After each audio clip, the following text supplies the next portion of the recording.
Ya, itu yang menjadi pertanyaan. Apakah persaingan antara PSI dan juga PDIP ini semakin terbuka? Langsung saja kita tanyakan kepada para narasumber yang saat ini sudah bergabung bersama kami. Langsung saja di sebelah saya sudah ada Mas Aryo Seno Bagaskoro selaku juru bicara dari PDIP. Selamat malam Mas Seno. Terima kasih sudah hadir bersama kami. Makasih. Ya, sebagai penengah ini sudah hadir Profesor Gun Gun Herianto selaku pakar komunikasi politik dari UIN Jakarta. Selamat malam Prof. Terima kasih sudah hadir. Sama-sama, ya, sehat? Sehat. Kita juga langsung beralih ke perwakilan dari PSI. Sudah hadir pula bersama kami Valdo Maldini yang merupakan politikus dari PSI. Terima kasih. Makasih Mbak Wendy, Mas Seno. Makasih semuanya. Selamat malam semuanya. Ini menjadi perbincangan yang sangat menarik karena kita ketahui beberapa waktu yang lalu bahwa Gubernur Jakarta Pramono Anung ini menyatakan bahwa dalam tindakan atau pembenahan dari sebuah kota itu tidak perlu masuk ke gorong-gorong. Langsung saja kita tanyakan kepada Mas Seno. Mas Seno menelaah bagaimana pernyataan ini sebenarnya apa sih maksudnya? Ya simpel saja Mbak, kan waktu itu kan di acara Jaga Jakarta Bersih ya. Artinya itu memang acara yang melibatkan banyak pihak.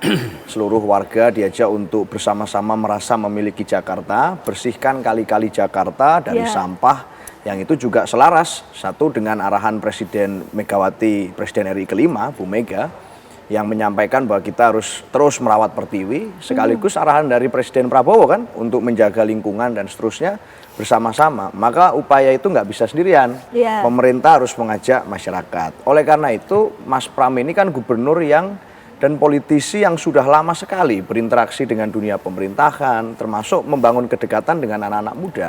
Nah, jadi beliau menangkap nih, hari ini ada pergeseran zaman, ada zeitgeist, semangat zaman yang bergeser. Kalau dulu itu, ini kalau anak-anak Gen Z nyebutnya banyak politisi yang performatif gitu ya. Ini hari ini agak bergeser gitu, lebih disukai politisi yang bisa melakukan kerja-kerja teknokratis. Nah, beliau ingin menyampaikan semangat zaman itu. Nggak ada urusan sindir-menyindir kan sama Pak JK waktu itu. Jadi kerja di lapangan, kerja bakti sama warga.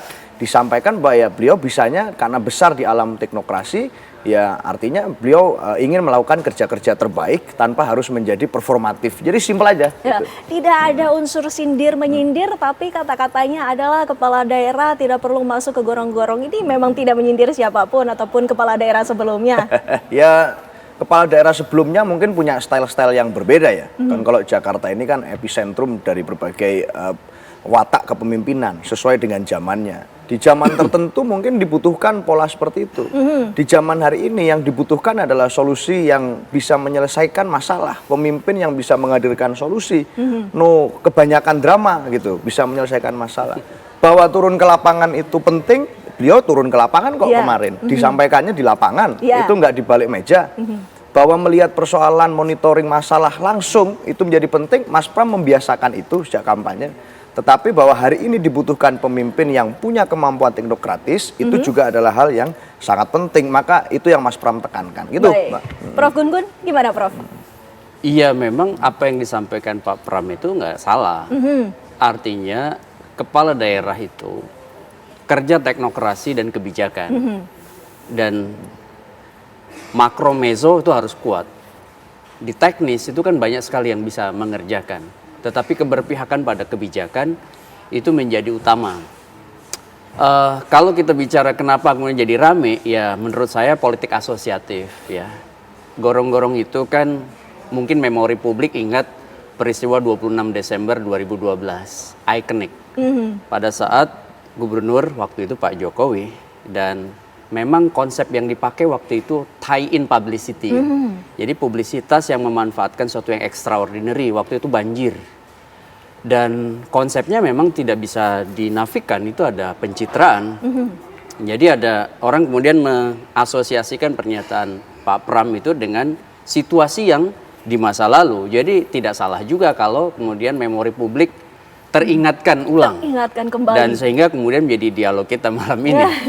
Jadi bagi saya sih yang paling penting sebenarnya leadership dalam konteks apalagi memimpin daerah seperti Jakarta itu adalah policy yang kemudian berdampaknya itu signifikan, bukan hanya kasuistik temporer dan berada di kulit permukaan. Baik. Itu yang paling penting. Ya, baik. Mas Waldo, boleh komentarnya. Ini kan tidak bisa dinafikan bahwa publik ini diingatkan kembali kepada aksi belusukan yang dilakukan oleh kepala daerah pada saat itu Gubernur Joko Widodo. Nah, ini bagaimana pendapatnya? Apakah sedikit banyak Anda melihat kesimpulan itu benar nyatanya dari Gubernur Pramono Anung?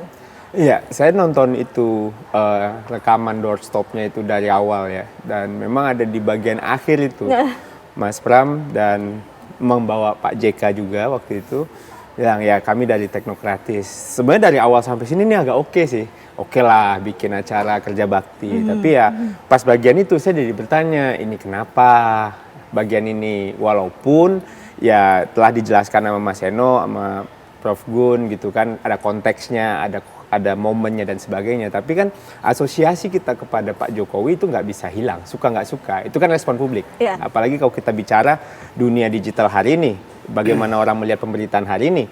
Tentunya itu yang menjadi pertanyaan bagi kita yang cukup kita sayangkan sebenarnya gitu. Karena apa? Karena kita tahu Mas Pram dan Pak Jokowi bekerja dengan baik dalam 2 periode pemerintahan Pak Jokowi. Ya sama-sama teknokrat juga sebenarnya gitu kan. Dan Pak Jokowi juga, Pak Pram juga backup dari bahkan dari wali kota Solo mungkin ketika beliau jadi sekjen PDI sempat di mana gitu kan. Nah jadinya kalau kita bicara politik ya, kami kan juga termasuk orang-orang yang juga memahami bahwa dari Pak Prabowo kita belajar untuk tidak dalam tanda kutip ya mengkuyu-kuyu pendahulu kita gitu. Teman-teman PDI juga sering bilang jas merah, jangan lupakan nih sejarah kita nih ya. Ya kan suka nggak suka Pak Jokowi berada dalam sejarah Gub DKI itu. Nah dan bicara soal nilai value hari ini gitu kan, orang-orang kan juga hari ini melihat soal bagaimana kita memberikan teladan. Kita tahu Mas Pram ya menang pemilu di pidato Rakernas para kepala daerah kemarin, Pak Prabowo secara gentle bilang partai kita beda, kita dukung demi kebaikan Indonesia tentunya.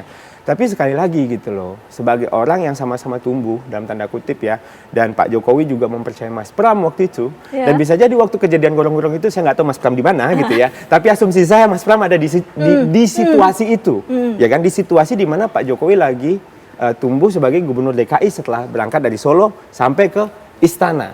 Oleh karena itu saya kira agak disayangkan sebenarnya gitu, dan ini Mas Pram gitu loh, orang yang sama-sama kita kenal.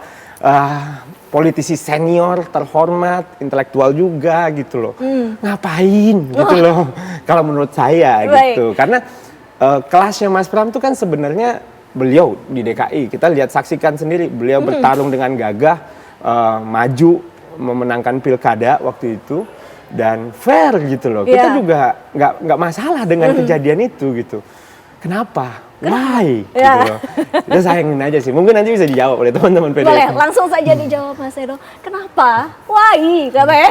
Ya, nggak apa-apa ya Mas Waldo, Mbak Wendy, menurut saya ya. Karena apa sih, kenapa sih kok kemudian terasosiasi, dan kan Mas Pram waktu itu nggak nyebut nama siapa-siapa yang nomor 1. Dia hanya bilang, dia kalau masuk ke gorong-gorong itu nggak cocok ini sebagai prototipe kepemimpinan, karena besar di alam teknokrasi yang selama ini ya strategic policy aja, nggak bicara soal performatif yang saya bilang tadi. Nah kan nggak nyebut nama siapa-siapa gitu, jadi biasa aja. Kalau kemudian ada yang merasa kemudian ini, wah ini menyebut saya nih pasti ini, masa sih mau diingat-ingat oleh publik ini sebagai pemimpin gorong-gorong, kan ya aneh gitu loh kalau itu kemudian mau diasosiasikan seperti itu. Justru Mas Pram hari ini mengatakan suatu fakta bahwa yang dibutuhkan itu solusi jangka panjang, nggak sekedar turun ke lapangan lalu acting di urusan minor itu, kemudian nggak berpikir soal jangka panjangnya. Maka buat saya ini sebenarnya wake up call aja bahwa hari ini yang dibutuhkan dan disukai anak-anak muda itu adalah kepemimpinan yang solutif, yang bisa menyelesaikan masalah.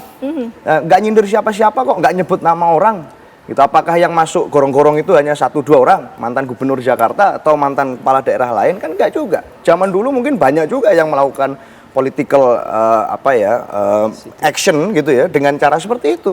Enggak cuma 1-2 orang. Kalau tiba-tiba ada yang tersindir lah, jadi aneh. Masa mau sih diingat publik sebagai politisi gorong-gorong, kan juga nggak tahu. Saya sih merasa aneh kalau mau diingat seperti itu. Tapi kalau ada yang kemudian menganggap itu masih relevan, ya silahkan saja. Kalau menurut saya yang disampaikan Mas Pram itu untuk mengingatkan hari ini udah nggak relevan lagi dengan cara seperti itu. Baik, Prof. Gun-Gun, kita ketahui bersama dengan adanya pernyataan tersebut tidak bisa dipungkiri pula bahwa publik mengasosiasikan kepada gubernur terdahulunya. Nah, ini apakah menurut Anda semakin runcingkah ini persaingan antara PDIP bersama PSI? Nanti dijawab selepas jeda pariwara berikut ini ya, Prof.